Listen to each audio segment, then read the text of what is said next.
নাক ডাকা কিন্তু মূলত একটি রোগ। আমরা ধরে নিই যে যে ব্যক্তি নাক ডেকে ঘুমায় সে বোধহয় খুব আরাম করে ঘুমাচ্ছে, খুব রিল্যাক্সভাবে ঘুমাচ্ছে, খুব ডিপ ঘুমাচ্ছে। আসলে কিন্তু তা নয়। নাক ডাকা কিন্তু একটি রোগ এবং এই রোগটিকে বলা হচ্ছে অবস্ট্রাকটিভ স্লিপ অ্যাপনিয়া। ঘুমের মধ্যে দম বন্ধ হয়ে যাওয়া। এই যে আমাদের নাক থেকে ফুসফুস পর্যন্ত আমাদের বাতাস আসা যাওয়ার যে রাস্তাটা, এটি যদি কোনো কারণে চেপে যায়, ন্যারো হয়ে যায়, তখন মানুষ নাক ডাকে। বিভিন্ন কারণে এই সমস্যাটি হতে পারে। প্রথমত, যদি বডি ওয়েট অনেক বেশি হয়ে থাকে, হাইটের তুলনায় বডি ওয়েট যদি অনেক বেশি হয়ে থাকে, বিএমআই যদি অনেক বেশি হয়ে থাকে, তাহলে কিন্তু এই নাক ডাকা সমস্যা হতে পারে। এছাড়াও শ্বাসনালী বা নাকের কিছু গঠনগত সমস্যার জন্য হতে পারে। কারো যদি ল্যারিংসে কোনো গ্রোথ থাকে বা শ্বাসনালীতে কোনো ধরনের গ্রোথ থাকে, তাহলে কিন্তু নাক ডাকতে পারে।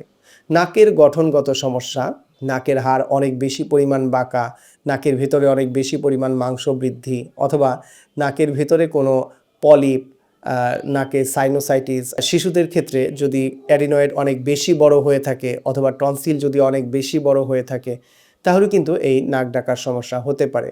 আবার অনেকের ক্ষেত্রে দেখা যায় যে ম্যাক্রোগ্লোসিয়া, জিহ্বা অনেক বড় থাকে, টাং ফল ব্যাক করে, ঘুমানোর সময় দেখা যায় যে জিহ্বা উল্টো দিকে পড়ে আছে, তখন মুখ বন্ধ হয়ে থাকে, এতেও কিন্তু নাক ডাকার সমস্যা হতে পারে।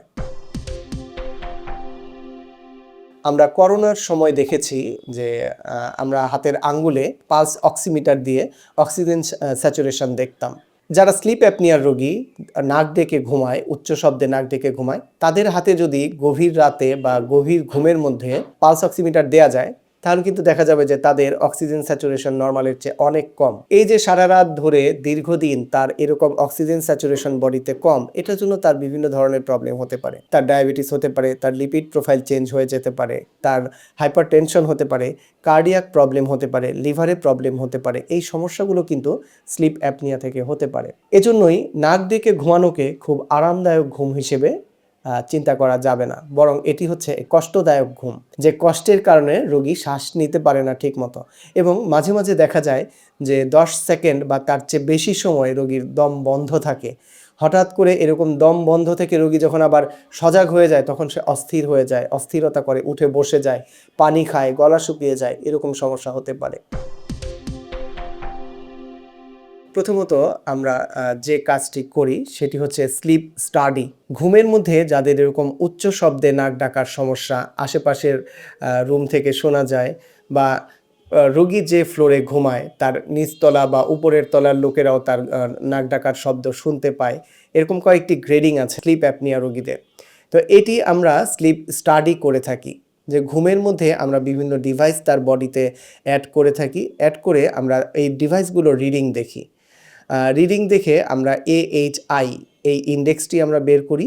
ইন্ডেক্স বের করে সেই অনুযায়ী এই নাক ডাকা রোগীদের আমরা চিকিৎসা প্রদান করে থাকি।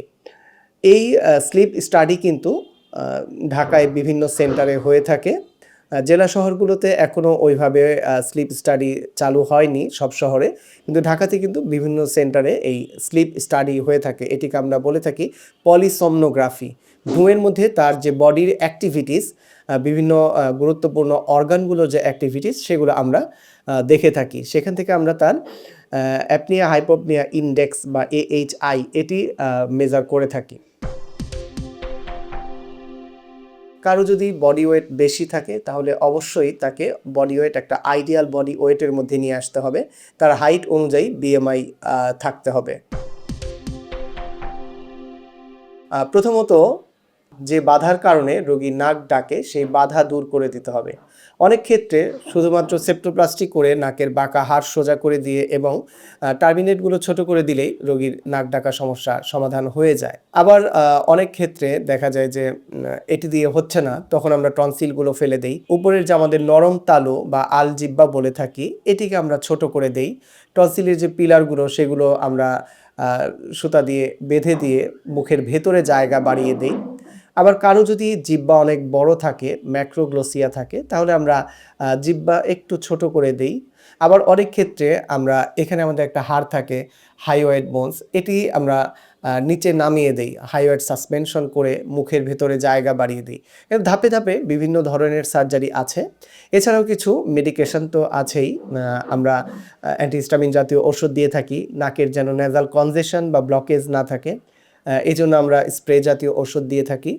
সার্জারি ছাড়াও কিন্তু আরও একটি চিকিৎসা আছে, সেটি হচ্ছে সিপ্যাপ, মাস্কের মতো দেখে থাকবেন অনেক সময় যে আমরা অক্সিজেন দিয়ে থাকি মাস্ক দিয়ে, এরকম একটি মেশিন পাওয়া যায়।